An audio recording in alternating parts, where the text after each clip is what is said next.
تصور کیجیے اس تپتی ہوئی ریت کا جس پر انسان کا جسم پگھلنے لگے اور سینے پر رکھی وہ بھاری چٹان جو سانس روک دے، لیکن اس درد میں بھی صرف ایک ہی صدا تھی، آہت آہت۔ وہ غلام جسے رات بھر زنجیروں میں جکڑ کر کوڑا مارا جاتا، وہی کل کعبہ کی چھت پر کھڑا ہو کر اسلام کی پہلی اذان دینے والا تھا، ایک ایسی اذان جسے سن کر حضور صلی اللہ علیہ وسلم کے پردہ فرمانے کے بعد پورا مدینہ رو پڑا۔ کون تھے حضرت بلال حبشی رضی اللہ عنہ، اور کیوں ان کا عشق رسول آج بھی دنیا کے لیے ایک مثال ہے؟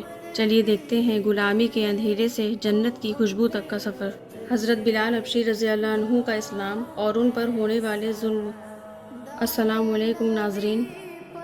حضرت بلال حبشی رضی اللہ عنہ مشہور صحابی ہیں جو مسجد نبوی کے ہمیشہ مؤذن رہے۔ شروع میں ایک کافر کے غلام تھے، اسلام لے آئے جس کی وجہ سے طرح طرح کی تکلیفیں دی جاتی تھیں۔ امیہ بن خلف جو مسلمانوں کا سخت دشمن تھا، ان کو سخت گرمی میں دوپہر کے وقت تپتی ہوئی ریت پر سیدھا لٹا کر ان کے سینے پر پتھر کی بڑی چٹان رکھ دیتا تاکہ وہ حرکت نہ کر سکیں، اور کہتا تھا کہ یا اس حال میں مر جائیں اور زندگی چاہیے تو اسلام سے ہٹ جائیں، مگر وہ اس حالت میں بھی آہت آہت کہتے تھے، یعنی معبود ایک ہی ہے، معبود ایک ہی ہے۔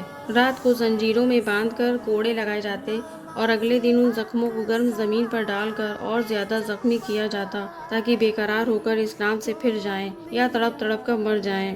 عذاب دینے والے اکتا جاتے، کبھی ابو جہل کا نمبر آتا، کبھی امیہ بن خلف کا، کبھی اوروں کا، اور ہر شخص اس کی کوشش کرتا کہ تکلیف دینے میں زور ختم کر دیں۔ حضرت ابو بکر صدیق رضی اللہ عنہ نے اس حالت میں دیکھا تو ان کو خرید کر آزاد فرمایا، کیونکہ عرب کے بت پرست اپنے بتوں کو بھی معبود کہتے تھے، اس لیے ان کے مقابلے میں اسلام کی تعلیم توحید کی تھی، جس کی وجہ سے حضرت بلال رضی اللہ عنہ کی زبان پر ایک ہی ایک کا ورد تھا۔ یہی وجہ ہے کہ حضرت بلال رضی اللہ عنہ کو ہر طرح سے ستایا جاتا تھا، سخت سے سخت تکلیفیں پہنچائی جاتی تھیں، مکہ کے لڑکوں کے حوالے کر دیا جاتا کہ وہ ان کو گلی کوچوں میں چکر دیتے پھریں، اور یہ تھے کہ ایک ہی ایک ہے کہ رٹ لگاتے تھے۔ اسی کا یہ صلہ ملا کہ پھر حضور اکرم صلی اللہ علیہ وسلم کے دربار میں مؤذن بنے اور ہمیشہ اذان کی خدمت ان کے سپرد ہوتی۔ حضور اکرم صلی اللہ علیہ وسلم کے وصال کے بعد مدینہ طیبہ میں رہنا اور حضور اکرم صلی اللہ علیہ وسلم کی جگہ کو خالی دیکھنا مشکل ہو گیا، اس لیے ارادہ کیا کہ اپنی زندگی کے جے دن ہیں جہاد میں گزار دوں، اس لیے جہاد میں شرکت کی نیت سے چل دیے۔ ایک عرصے تک مدینہ منورہ لوٹ کر نہیں آئے۔ ایک مرتبہ حضور صلی اللہ علیہ وسلم کی خواب میں زیارت کی۔ حضور اکرم صلی اللہ علیہ وسلم نے فرمایا، بلال یہ کیا ظلم ہے، ہمارے پاس کبھی نہیں آتے۔ تو آنکھ کھلنے پر مدینہ طیبہ حاضر ہوئے۔ حضرت حسن رضی اللہ عنہ اور حضرت حسین رضی اللہ عنہ نے اذان کی فرمائش کی۔ لاڈلوں کی درخواست ایسی نہیں تھی کہ انکار کی گنجائش ہوتی۔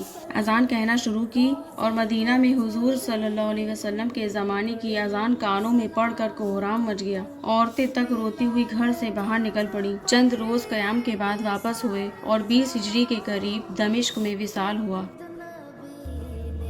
دوستوں، اس محنت کو پسند کیا ہو تو ویڈیو کو لائک کریں۔ آپ کا ایک سبسکرائب اور شیئر ہمیں ایسی اور ویڈیوز بنانے کی ہمت دیتا ہے۔